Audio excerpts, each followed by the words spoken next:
And now let's go live to the Eagle Square in Abuja, venue of the National Convention of the ruling party All Progressives Congress, held to elect its presidential flag bearer. Our correspondent, Seun Okinbaloye, is standing by to bring us up to speed with events at the Eagle Square. Good to see you, Seun. What's new to tell?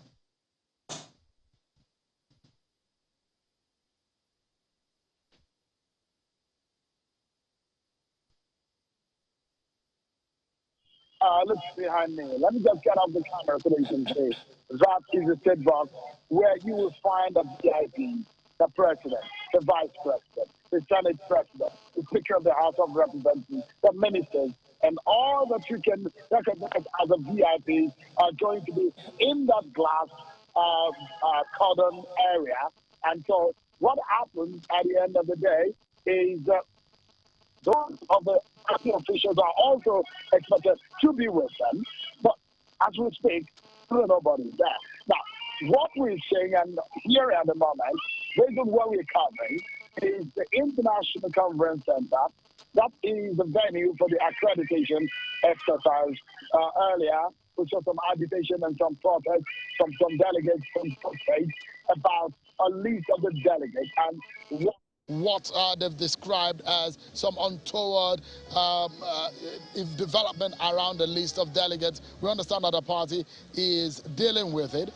The chair of that accreditation committee is the governor of Ogun State, Governor Dapo Abiodun, and the accreditation exercise seemed to be a very disappointing one, especially for the media.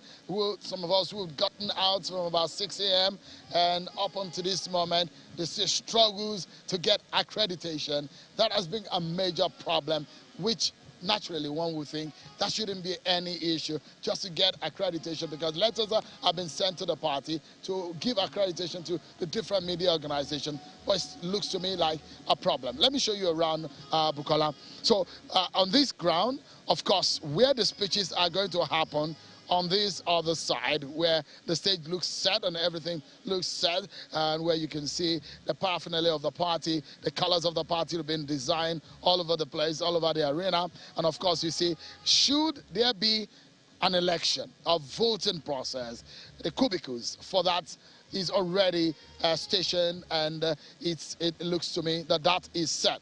But by and large, there are expectations that there might be some kind of consensus arrangement that will take effect in this place. If that doesn't happen, then they go into a voting. A lot of the stories that we are hearing, let me give you an understanding of some of what we have heard as early this morning, early hours, because we understand that there were meetings of the top members of the party, officials of the party, and they've been asked to streamline the number of the aspirants that will come into the arena in terms of the competition. From 23, we understand that it's been streamlined to about 5, and we understand that they're going ahead to streamline to 1. How easy that will be, it's just a matter of time. It's been a very, very tedious one for the governors, from some of the members of the caucus and top officials of the party, finding it difficult to arrive at a consensus. Security here, maybe because of the president's possibility of coming into this venue, is very, very tight. Let me give you an understanding of what the preparations are as far as security is concerned. I'd like to speak with one of the security subcommittee secretary. Thank you so much for talking to us on Channels Television. Give us an understanding of what is happening. Places cordoned off. A lot of things happening around this area. Why are things these a bit more?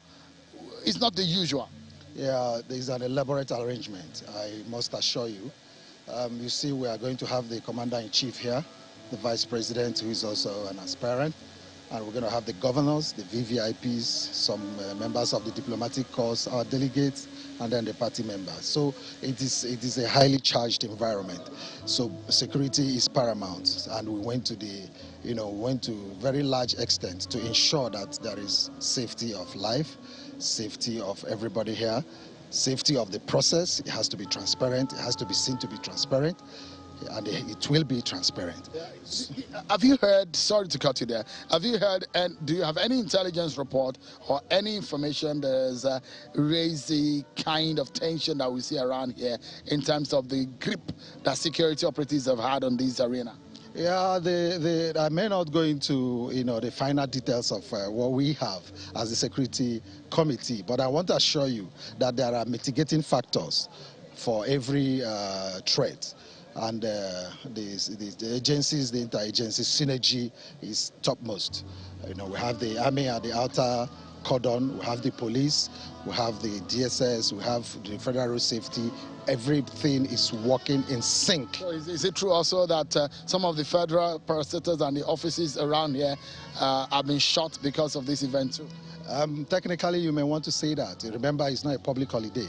But given the level of security presence here, it is almost difficult for an average civil servant to come to work around this area for today and tomorrow. So we crave their indulgence to please bear with us.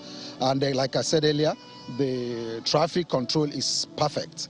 The Federal Minister of Finance area, the Appeal Court area, the Justice area, the Abia House area, they are all cordoned off and traffic is seamlessly managed. So when do we expect to have these events get underway? The accreditation is ongoing, like you know, at the ICC, and very soon they'll start bringing them in. All the stands are already tidied up. Arrival of guests should start at about 1:30, but it's past 1 o'clock already. Yeah, but it's still not yet 1:30. But very soon they'll start arriving. Thank you so much. Appreciate it. As the secretary of the Security Subcommittee of the APC Presidential Primary Convention.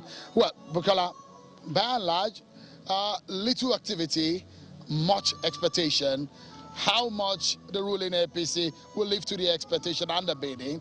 We just wait a bit more time. Yes, indeed, Show me. Before I let you go, you suggested or hinted earlier that there may be a rumble as far as the delegates list is concerned. Can you shed more light on that?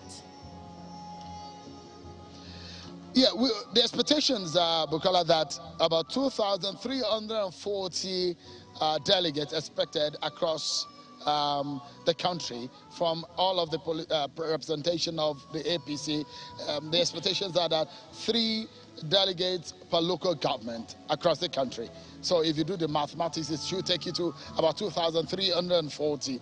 Now, from the conversation and the information we gathered from the chairman of the Electoral Committee, who is the governor of Imo State, Senator Hope Uzodinma, he said that there will be confirmation, written letters to confirm the names of the delegates before they get accredited, and the list they have to scrutinize it. And there are expectations of the kind of list that is being obtained. I guess there is a difference between all of those, and that is perhaps the reason why the agitation and the uproar that we saw earlier at the ICC. But we understand that the party is dealing with it and probably reconciling the list. Of course, Bukola, but there's going to be a lot of distrust and a lot of politicking going on, and the politicians may not trust themselves, and you see this kind of situation happening. But hopefully, by the time they start arriving into this arena, we'll know who the real delegates of the APC for this convention will be. Bukola. And lastly, it's supposed to be a 2-day event. So if the primary doesn't end today, what do we expect to see tomorrow? Actually, it's supposed to be a 3-day event. It's between the 6th and the 8th. Expectations are that the accreditation and registration arrival of delegates will be on Monday, that's yesterday, the 6th, and the election itself, the convention, should start at about 1 p.m. today. The voting exercise, should there be any, should effectively be at about 6 p.m. to 9 p.m. Of course, about 10 p.m. we should know the winner. Speeches will come before then. But, I mean, the thinking is that this may dovetail into the early hours of tomorrow. I guess that's the reason why the party thought that it will be between the 6th and the 8th. But so far, we're on the 2nd day. and things have not really gotten underway. As far as the main event is concerned, registration and accreditation ongoing at the ICC with the Dapo Abiodun-led accreditation committee. Seun, it appears it's going to be a very long day for you. We wish you Godspeed as you continue with your coverage. Of course, we'll get back to you as soon as you have updates for us. Our political correspondent there, Seun Wakibaloye, bringing us up to speed with events leading to the election of the presidential flag bearer of the ruling All Progressives Congress.